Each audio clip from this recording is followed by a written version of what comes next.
गांव में एक आलसी आदमी रहता था।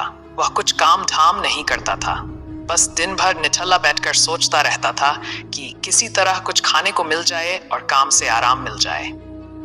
एक दिन वह यूं ही घूमते घूमते आम के एक बाग में पहुंच गया। वहां रसीले आमों से लदे कई पेड़ थे। रसीले आम देख उसके मुंह में पानी आ गया और आम तोड़ने के लिए वह एक पेड़ पर चढ़ गया। लेकिन जैसे ही वह पेड़ पर चढ़ा, बाग का मालिक वहां आ पहुंचा। बाग के मालिक को देख आलसी आदमी डर गया और जैसे तैसे पेड़ से उतरकर वहां से भाग खड़ा हुआ। भागते भागते वह गांव के बाहर स्थित जंगल में जा पहुंचा। वह पूरी तरह से थक गया था, इसलिए एक पेड़ के नीचे बैठकर सुस्ताने लगा। तभी उसकी नजर एक लोमड़ी पर पड़ी। उस लोमड़ी की एक टांग टूटी हुई थी और वह लंगड़ाकर चल रही थी। लोमड़ी को देख आलसी आदमी सोचने लगा कि ऐसी हालत में भी इस जंगली जानवरों से भरे जंगल में ये लोमड़ी बच कैसे गई, इसका अब तक शिकार कैसे नहीं हुआ। जिज्ञासा में वह एक पेड़ पर चढ़ गया और वहां बैठकर देखने लगा कि अब इस लोमड़ी के साथ आगे क्या होगा। शेर लोमड़ी के पास आने लगा।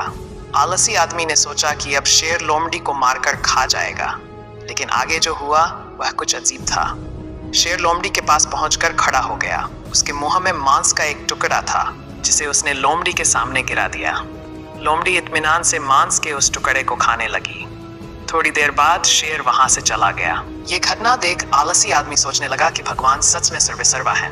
उन्होंने धरती के समस्त प्राणियों के लिए, चाहे वह जानवर हो या इंसान, खाने पीने का प्रबंध कर रखा है। वह अपने घर लौट आया।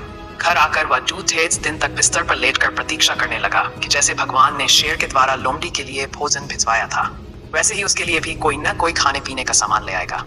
लेकिन ऐसा कुछ नहीं हुआ। भूख से उसकी हालात खराब होने लगी। आखिरकार उसे घर से बाहर निकलना ही पड़ा। घर के बाहर उसे एक पेड़ के नीचे बैठे हुए बाबा दिखाई पड़े। वह उनके पास गया और जंगल का सारा वृतांत सुनाते हुए वह बोला, बाबा जी, भगवान मेरे साथ ऐसा क्यों कर रहे हैं? उनके पास जानवरों के लिए भोजन का प्रबंध है, लेकिन इंसानों के लिए नहीं। बाबा जी ने उत्तर दिया, बेटा, ऐसी बात नहीं है। भगवान के पास सारे प्रबंध हैं, दूसरों की तरह तुम्हारे लिए भी। लेकिन बात यह है कि वे तुम्हें लोमड़ी नहीं, शेर बनाना चाहते हैं।